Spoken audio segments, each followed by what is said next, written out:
Hello बच्चों, कैसे हैं आप लोग? होप सो ठीक ही होंगे। आज का हमारा टॉपिक है motion of object in front of A spectrum mirror.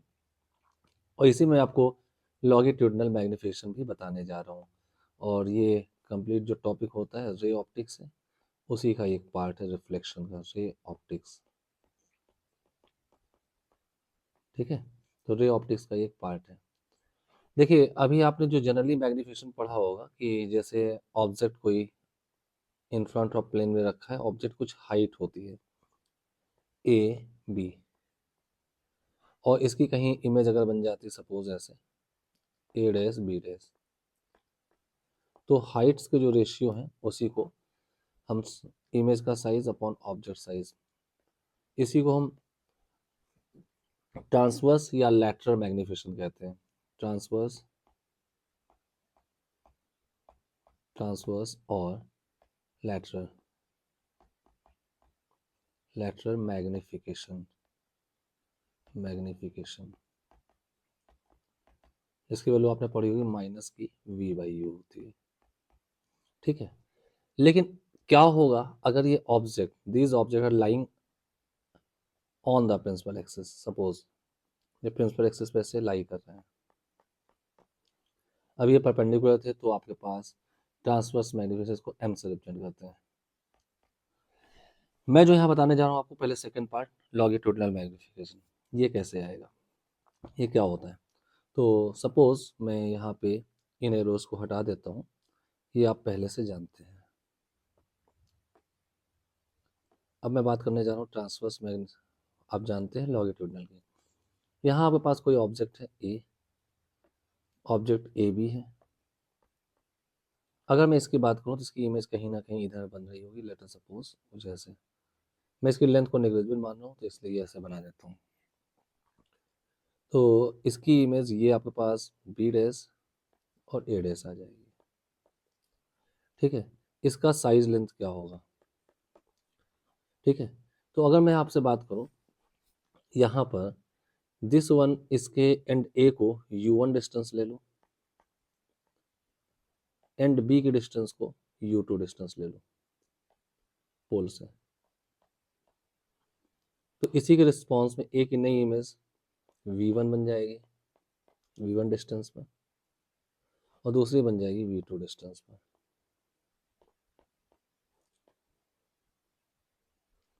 ठीक है, तो साइज ऑफ ऑब्जेक्ट इमेज के यहाँ पे क्या है, साइज ऑफ इमेज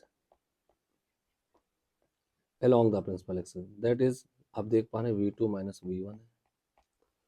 और मैं यहाँ साइज ऑफ ऑब्जेक्ट की बात करूँ, साइज ऑफ ऑब्जेक्ट जो हमारे पास है वो है u1 माइनस u2। और अगर मैं इन्हीं का डिवाइड कर दूँ तो हमारे पास जो निकल के आता है वो उसको बोलते हैं ml, लॉन्गिट्यूडिनल मैग्निफिकेशंस। ठीक है, जो मैंने यहाँ पे लिख रखा है longitudinal magnification. Transverse magnification normally m से लिखते हैं। ठीक है, तो ml की वैल्यू आपके पास आ जाएगी v2 माइनस v1 है, इसको हम डेल्टा भी लिख सकते हैं, अपॉन u1 माइनस u2 है, तो अगर मैं इसमें माइनस कॉमन ले लूँ तो आपके पास u2 माइनस u1 हो जाएगा, डेल्टा u हो जाएगा। तो ये आपके पास आएगा minus d v by, small change है तो d v by d u भी लिख सकते हैं हम इसको। ये आपके पास आता है लॉन्गिट्यूडिनल मैग्निफिकेशन। ठीक है, अब इसको कैसे कैलकुलेट करते हैं वो मैं बताता हूँ। ठीक, इसको कैलकुलेट करने का क्या तरीका होता है, और इस ml और m ट्रांसफर मैग्निफिकेशन में क्या रिलेशन होता है, ये भी मैं आपको आज इसमें कैलकुलेशन में बताऊंगा। चलिए स्टार्ट करते हैं। तो स्टार्ट करने के लिए हम लोग इसमें लेते हैं कैलकुलेशन का पार्ट। एज यू नो, हम मिरर की बात करने जा रहे हैं, तो मिरर का फॉर्मूला होता है 1/f equal to 1/v plus 1/u, ये हम लोग जानते हैं। अब आपको पता है v is the location of image, यानी इमेज की पोजीशन होगी with respect to pole. u is the location of object. Time के साथ साथ अगर ऑब्जेक्ट मूव कर रहा है तो इमेज भी मूव करेगी, तो v भी बदलेगा, u बदलेगा, बट गिवन मिरर के लिए फोकल लेंथ कांस्टेंट रहेगा। यहाँ पे सिर्फ गिवन मिरर के लिए एफ कांस्टेंट होगा। अगर मैं इस इक्वेशन को डिफरेंशिएट कर दूं, differentiating with respect to time, time के रिस्पेक्ट डिफरेंशिएट कर दूं तो एफ अगर कांस्टेंट है तो 1/f का डिफरेंशिएशन भी कांस्टेंट होगा, तो 0 हो जाएगा। ठीक है, 1/v का होगा, जैसे 1/x का डिफरेंशिएशन होता है माइनस का 1/x², तो ऐसे v² हो जाएगा, क्योंकि अब टाइम के रिस्पेक्ट कर रहे हैं और ये v का फंक्शन तो dv/dt होगा। कंफ्यूज मत होना, dv/dt लोग वेलोसिटी एक्सेलरेशन समझ लेते हैं, v यहाँ लोकेशन है, तो dv/dt वेलोसिटी जैसा टर्म बनेगा, minus similarly for u 1/u² into du/dt, ये आ गया। ठीक है, अब इसी को अगर मैं चेक कर लूँ तो हमारे पास आ जाएगा dv/dt equal to minus v²/u² into du/dt। ठीक है, अब आपको यहाँ एक चीज मैं क्लियर कर दूं, क्योंकि u आपकी ऑब्जेक्ट लोकेशन थी, ऑब्जेक्ट पोजीशन थी, तो du/dt जो होगा ये ऑब्जेक्ट की स्पीड देगा, ऑब्जेक्ट वेलोसिटी, ऑब्जेक्ट वेलोसिटी, इसको मैं वेलोसिटी ऑफ ऑब्जेक्ट लिख सकता हूँ। ठीक है, और dv/dt सिमिलरली v इमेज की लोकेशन थी, dv/dt इमेज वेलोसिटी देगा, इमेज वेलोसिटी, वेलोसिटी vi, चाहे तो हम वेक्टर से लिख सकते हैं या बिना वेक्टर के भी लिख सकते हैं, माइनस साइन हमें आप हमें डायरेक्शन बता देगा। ठीक है, तो इसी से आप अगर चेक करें, वैसे ये स्टेप जो मैं हमें निकल के आई, ये स्टेप अपने आप में एक अलग इंपॉर्टेंस रखती है। ठीक है, तो यहाँ से आपके पास velocity of image equal to minus का उस इंस्टेंट पे जो v रहा होगा u का whole square into velocity of object, ये आपके पास एक फॉर्मूला आ गया, और एक बहुत इंपॉर्टेंट फॉर्मूला है। तो इससे ही हमारा जो मैंने ऊपर पहला आर्टिकल डाल रखा है कि motion of object in front of spectrum mirror, देखिए ऊपर लिखा होगा, तो इस प्रॉब्लम को मैं भी एग्जांपल लेके सॉल्व करूंगा। चलिए अब आगे बढ़ते हैं इसके दूसरे केस में। अगर मैं इसी इक्वेशंस की बात करूं तो हमारे पास इसमें आगे देखेंगे, तो अगर मैं dt कैंसिल कर तो dv आपके पास आएगा माइनस का v²/u का होल स्क्वायर, या अलग अलग लिख दें एक ही बात है, इंटू du, dt कैंसिल कर दिया है। तो अगर मैं यहाँ देखूँ u आपकी ऑब्जेक्ट पोजीशन थी, तो du क्या होगा, ऑब्जेक्ट का स्मॉल डिस्प्लेसमेंट, तो du आपके पास आएगा small displacement of object, displacement of object. ठीक है, और dv क्या होगा, स्मॉल डिस्प्लेसमेंट ऑफ इमेज। हाँ, ये बहुत छोटे डिस्प्लेसमेंट हो तभी इसका यूज करना है हमको, इस बात को ध्यान रखें, बहुत स्मॉल डिस्प्लेसमेंट du, तो यहाँ पे पास आएगा डिस्प्लेसमेंट ऑफ इमेज, एक और नया फॉर्मूला बन गया, इसको to minus v/u whole square into displacement of object. ये अब आपके पास ये एक नया फॉर्मूला आ गया, इस फॉर्मूले को भी नोट कर लेते हैं, दिस वन।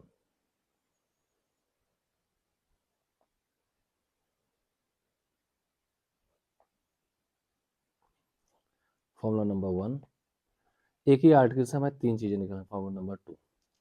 अच्छा, अब आगे इसी स्टेप की मैं बात करूं, इसी स्टेप में मैं कुछ और चेंज कर दूं, तो अगला पॉइंट देखिएगा। अब इस स्टेप को यहाँ ले आता हूँ, ये dv लिखा है, बाई du कह दो, वो du नीचे ले आऊँ, तो आप पास बचेगा माइनस का v/u का होल स्क्वायर, हम एक माइनस में अंदर लिखते हैं, कोई दिक्कत नहीं है।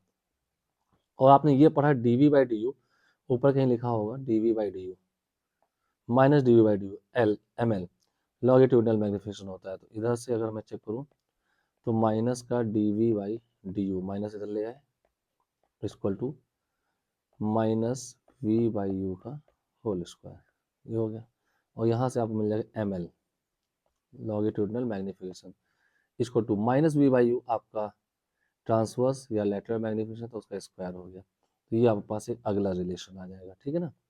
तो नेक्स्ट फॉर्मूला नंबर 3, इसकी वैल्यू भी आ गई, फॉर्मूला नंबर 3।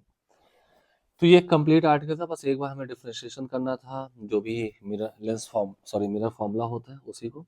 और जो मैं यहाँ कॉन्सेप्ट बता रहा हूँ ये सारे कॉन्सेप्ट लेंस में भी लागू हो सकते हैं, बट थोड़ा साइन का चेंज रहेगा, साइड का चेंज रहेगा, ठीक है। तो ये आपने फॉर्मूला प्रूफ कर लिया है। अब चलिए देखते हैं इस पे किस टाइप की प्रॉब्लम्स आती हैं, हम उन प्रॉब्लम्स को सॉल्व करते हैं, ठीक। तो कुछ यहाँ एग्जांपल ले लेते हैं। सपोज एक पहला एग्जांपल मैं यहाँ लेने जा रहा हूँ, एग्जांपल। अब एग्जांपल तौर पे मैंने यहाँ पे एक मिरर बना दिया और ये इसकी प्रिंसिपल एक्सिस दिखा दी, ठीक है। ये पोल है, सपोज इसकी फोकल लेंथ मैंने 20 सेंटीमीटर कर दी है, 20 सेंटीमीटर। एक ऑब्जेक्ट ए पॉइंट पे रखा है, इसकी यहाँ से डिस्टेंस 30 सेंटीमीटर दी हुई है। अब आपसे कहा जाता है if object displaced by 0.03 centimetre toward mirror,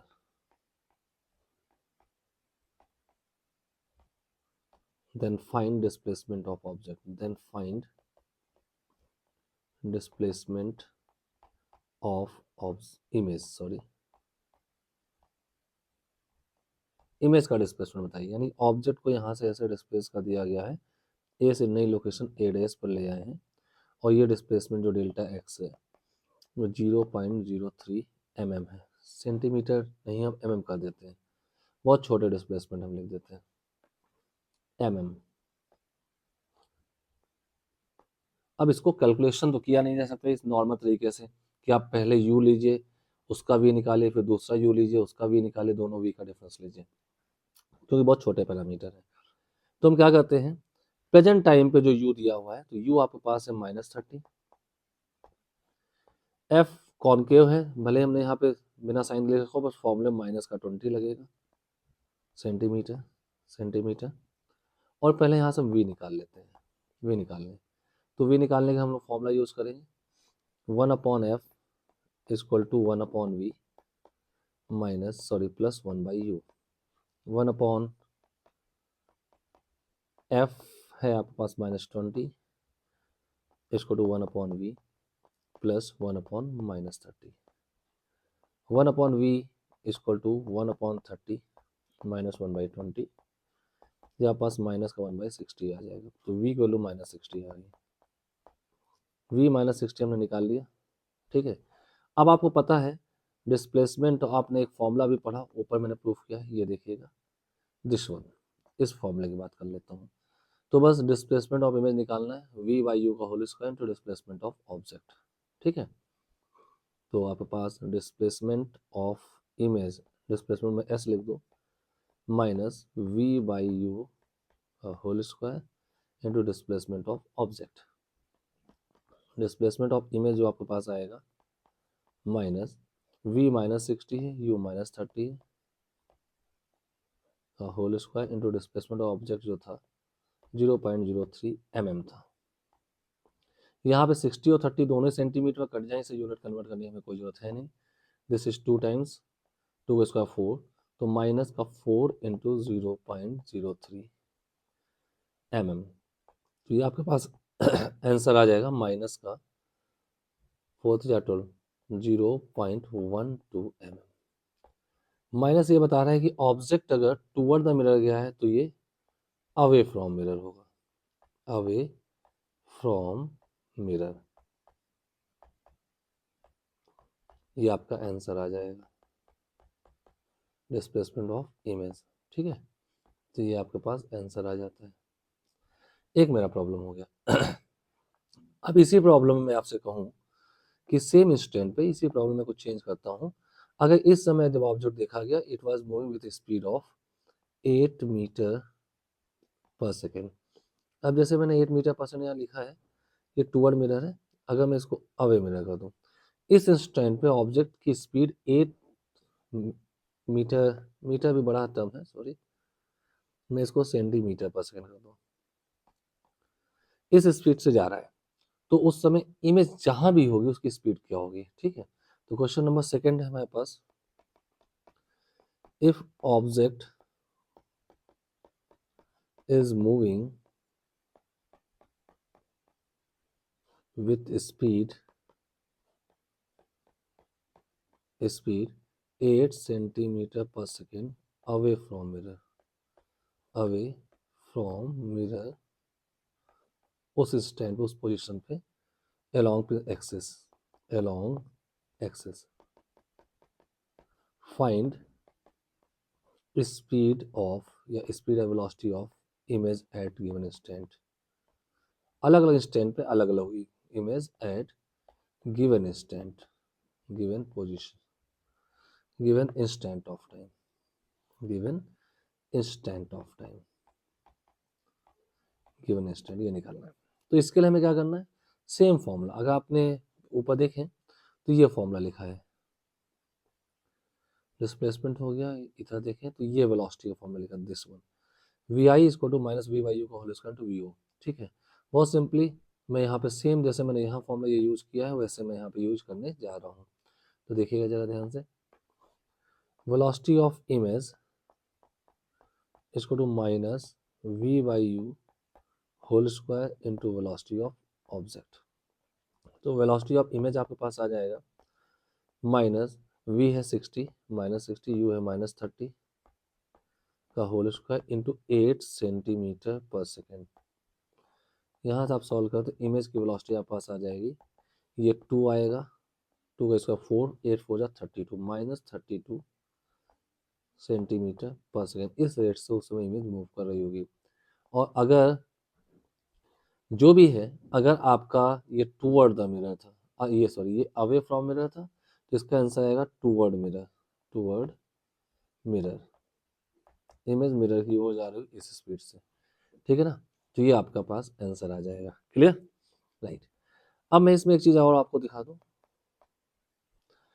जैसे मैंने यहाँ पे एक स्मॉल डिस्प्लेसमेंट दिया था, ये 0.03 mm वाला, ये क्वेश्चन किया था। अब ये लार्ज डिस्प्लेसमेंट होंगे तो कैसे होगा, जैसे मैं एक एग्जांपल ले लेता हूँ, और अगर ये डिस्प्लेसमेंट लार्ज है तो कैसे होगा, जैसे प्रिंसिपल एक्सेस पोल, फोकल लेंथ मैंने मान लिया -20 सेंटीमीटर है, ऑब्जेक्ट यहाँ रखा है, पहले यहाँ पे 30 पे था, 30 सेंटीमीटर पे ए पर था, ऑब्जेक्ट को यहाँ से डिस्प्लेस कर दिया गया ए डैश नई लोकेशन, और ये डिस्प्लेसमेंट क्या है डेल्टा एक्स वो 10 है, 10 सेंटीमीटर। तो आपको क्या करना है, पहला फर्स्ट केस में जब ऑब्जेक्ट ए पर था तो उसके लिए u1 -30 लेना है, f को -20 लेना है सेंटीमीटर में, इसको लेकर सॉल्व कर लेना v1, फॉर्मूला लगाएंगे, कौन सा formula, 1/f is equal to 1/v plus 1/u, इसको लेके v1 सॉल्व कर लेंगे। हम ऑलरेडी इस डेटा को लेकर ऊपर सॉल्व कर चुके हैं, जैसे यहाँ पे देखिए दिस वन, ये देखिए ये हम लोगों ने सॉल्व किया है, तो v1 आपका -60 आ जाएगा, ठीक है। v1 जब पहले ऑब्जेक्ट जहाँ था उसकी इमेज -60 सेंटीमीटर पे बन रही होगी, ठीक है। अब दूसरे केस में जब ऑब्जेक्ट सेकंड केस में ऑब्जेक्ट ए डैश पे पहुंच गया, ठीक है, तो u1 आपको u2 उस सेकंड केस का u2 ले लेना है आपको माइनस का 40 सेंटीमीटर, तो आप देखेंगे पूरा 10 आगे बढ़ करके टोटल डिस्टेंस 40 हो गई होगी, -40, और आपके पास f लेना है वही -20, और इसको लेके v2 निकाल लेना है। अब v2 मैंने निकालने जा रहा क्योंकि अगर इस लोकेशन को देखें तो इसका सेंटर ऑफ कर्वेचर की लोकेशन है, ये सी लोकेशन है, 20 फोकल लेंथ है तो रेडियस ऑफ कर्वेचर 40 होगी, तो रेडियस ऑफ कर्वेचर पे सेम साइज का बनता है तो वहीं पे बनती है इमेज, तो v2 माइनस का 40 सेंटीमीटर आएगा, इसमें कोई डाउट वाली बात है ही नहीं, क्लियर है, v2 -40 सेंटीमीटर आ गया। अब आपको मैं इमेज की लोकेशन दिखा देता हूँ कहाँ से कहाँ पहुँचूंगी। अगर ए की इमेज पहले ए की इमेज बी पर रही होगी तो ये माइनस यहाँ से 60 सेंटीमीटर होगा, और उसके बाद उसकी इमेज यहाँ आ गई होगी बी डैश, यहीं पर होगा ए डैश और बी डैश एक ही होंगे। तो ऑब्जेक्ट अवे फ्रॉम मिरर गया तो इमेज v2 माइनस v1, तो डिस्प्लेसमेंट ऑफ इमेज जो आएगा v1 का मॉड डिफरेंस v2 का मॉड, ठीक है। तो v1 आपके पास था 60 माइनस 40, 20 सेंटीमीटर तो आएगा, और क्योंकि ऑब्जेक्ट अवे फ्रॉम मिरर गया है तो ये टूवर्ड मिरर गई होगी, टूवर्ड मिरर, और ये आपके पास एक आंसर आ जाएगा, ठीक है। तो आई होप सो मैंने आपको बहुत अच्छा सा पॉइंट ये समझाने की कोशिश की है और आप लोगों को समझ में आ गया होगा। जब लार्ज डिस्प्लेसमेंट हो तो u1 u2 लेके v1 v2 निकालिए, उनका डिफरेंस ले लीजिए। स्मॉल डिस्प्लेसमेंट हो तो ये फॉर्मूला लगेगा v बाई यू का whole square into displacement of object. और डिफरेंट लोकेशन, अगर मिरर के सामने ऑब्जेक्ट कांस्टेंट स्पीड से चलता चला जा रहा है तो डिफरेंट लोकेशन ऑफ ऑब्जेक्ट में इमेज की स्पीड अलग अलग होती है, उसको निकालने का ये वाला फॉर्मूला है, ठीक है। आई होप सो मैं आपको ये चीज़ समझा पाया हूँ। चलिए मिलते हैं नेक्स्ट क्लास में, नेक्स्ट अगले वीडियो के साथ, नए नए कॉन्सेप्ट के साथ। तब तक के लिए stay tune, keep on watching and keep on hard working also. Okay, thank you.